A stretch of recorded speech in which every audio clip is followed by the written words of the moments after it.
Controller General of Customs Colonel Hamid Ali retired, who was asked to appear before the Senate in appropriate uniforms on Wednesday, but that date has passed. As the CGC remains defiant, the senior advocate of Nigeria, Mr. Femi Falana, in a statement just today, condemned the summoning of Mr. Ali by the Senate. He said, although the Senate should not be treated with disdain, the upper chamber should have appreciated the limits of its powers under the Constitution.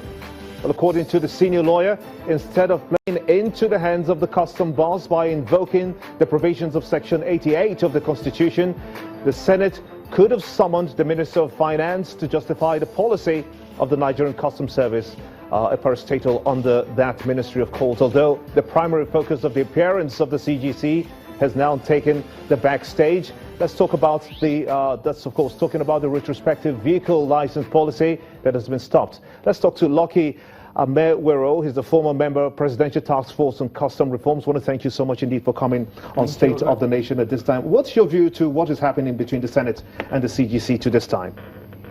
I think there is a misconception because the Nigerian Customs Service have a scheme of service. The scheme of service is very clear.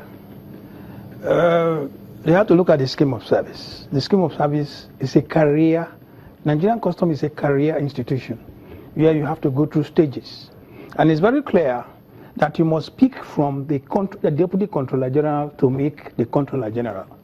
So I think the appointment there must be looked into based on the scheme of service. Was this faulty? Very clear. Was this faulty? It's faulty. From the start? Yes, from the start. Because the scheme of service is very clear that there must be an appointment from either the Assistant Controller General or the Deputy Controller General. So there's need for the government to look into the scheme of service and maybe correct the appointment. That is very clear. And I think I've communicated to the government on that. That is number one. Number two, the policy on vehicles, because vehicles actually is covered under the legal notice 30. And the custom job is all about interpretation, classification, treatment, and application of the trade rules. Custom is a technical arm where men are trained by the provisions as contained in various sections on the scheme of service. It's very clear that you spend an average of 3 to 4 years in a particular seat, from the assistant superintendent to assistant controller general. All of them have to be promoted based on evaluation and performance evaluation that actually have to work within the level that you must not go down under that level of grade C. So in all, the appointment was supposed to be from the Deputy Controller General or Assistant Controller General, because those are the two areas that are left for appointments. But that didn't happen, so let's look at what is happening now. The case seems to have ballooned beyond what it ordinarily should have been. Could it have taken a different turn, you suppose? It should have taken a different turn if you have actually appointed people who are trained on the job. Because the custom job has an international flavor. It has a linkage with the WCO. WCO is the World Customs Organization, where trade rules are applied. It is not an investigating thing. It's not an immigration thing. It's all about international trade, how to implement policies. And Nigerian Customs is all about implementing government policies. They are not to make policies. Most of these things that are happening is that the customs are actually making policies. These policies are supposed to be made by the board, and the board have not been constituted. The board are supposed to be constituted and supposed to be driven by the Minister of Finance under the provisions of, because you have the Nigerian Customs Service Board, which is actually captured under CAP N100 of 2004 Law of Federation of Nigeria. That board actually gave the Minister of Finance the power to oversee the customs in all provisions.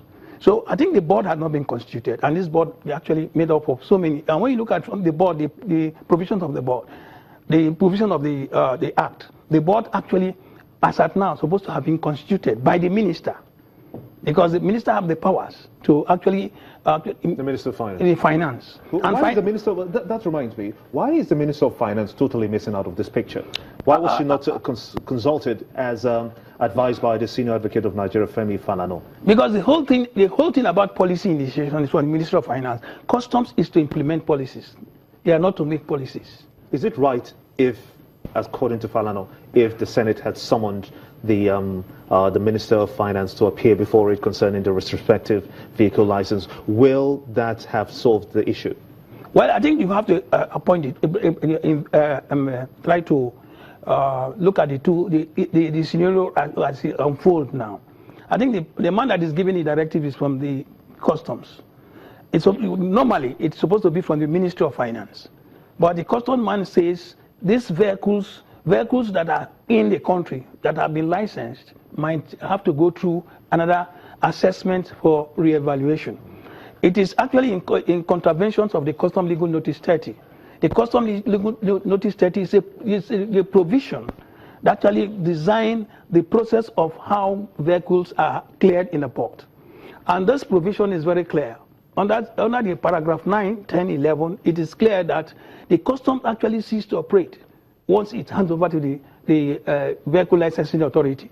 Once the vehicle licensing authority issues that license, because under the provision of section paragraph 10, it was very clear in the Custom Legal Notice 30 that the licensing authority should not issue any license if there is no certificate of payment from the customs. So if any license is issued, that means that thing has gone into home consumption, and it has taken a new dimension because the cars that have come in actually has been reassessed and issued with a home license plate, which actually makes that this thing giving that vehicle a new owner and a leverage to move around the country under home consumption or free circulation. I'm compelled to ask you, what should the government, the customs now do, having suspended the, or maybe possibly outrightly cancelled that retrospective policy? What can it do to still ensure that duties paid do not escape the government's purse? It's very clear. The policy is very clear. It's for them to comply with the Custom Legal Notice 30. It's their legal notice.